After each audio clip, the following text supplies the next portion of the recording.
A long fast doesn't usually fail because someone wasn't committed enough. It fails because real life keeps happening.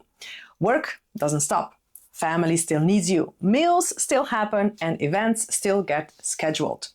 This video is about how to structure your days and plan ahead so fasting fits into your life instead of your life constantly pushing back against fasting. This is video number 9 of the pre-fast video series, where we spend 10 minutes a day learning one strategy to prepare for our 3-week fast. There is also a free pre-fast workbook where you'll find the action steps for all of the videos in the series. The link is in the description. And today isn't about discipline. Today it's about design.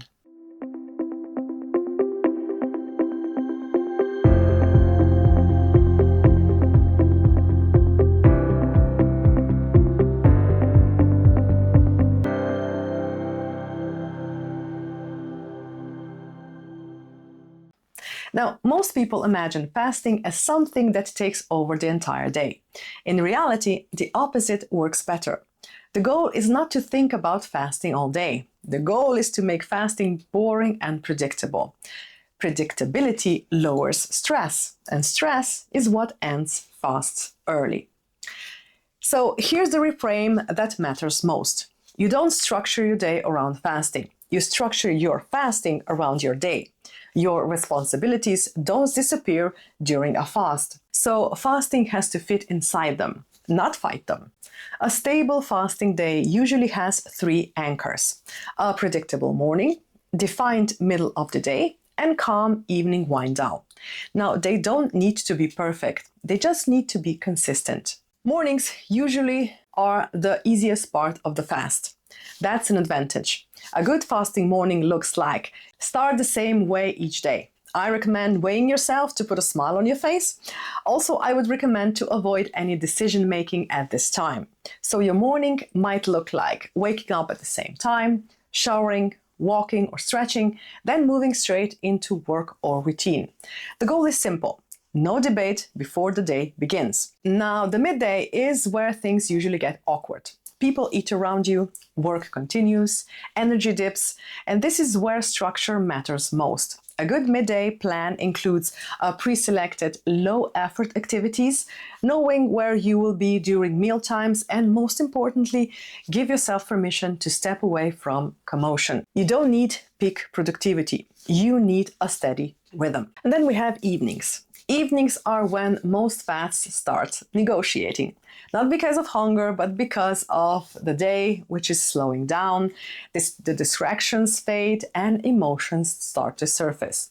A good fasting evening is quieter than usual, and that might mean less screen time, fewer conversations, and simple, repetitive activities. Remember, the goal isn't entertainment, it's to slow down. Now, if you are responsible for cooking, this matters. You don't need to stop cooking, but you will need a plan. And that might mean cooking simpler meals, batch cooking ahead of time, asking for temporary help, and stopping and stepping away once food is prepared. Now, what matters is avoiding constant exposure and negotiation.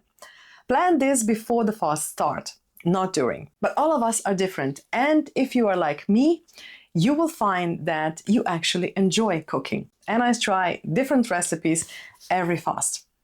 Now, another important thing to consider is your calendar.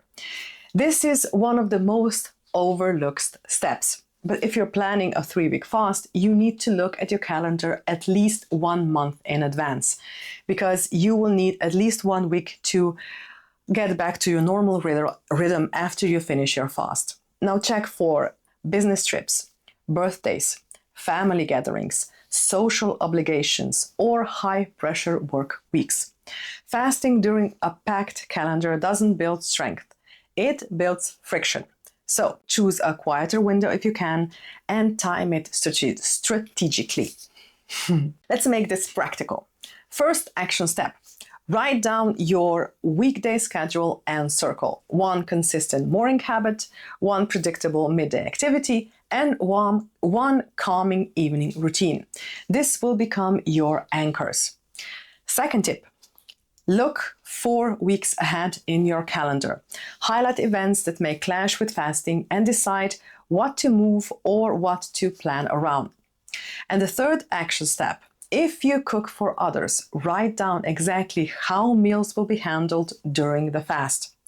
No improvising later. A longer fast doesn't succeed because you force it into chaos. It succeeds because you choose a window where life cooperates and you design your days to stay simple.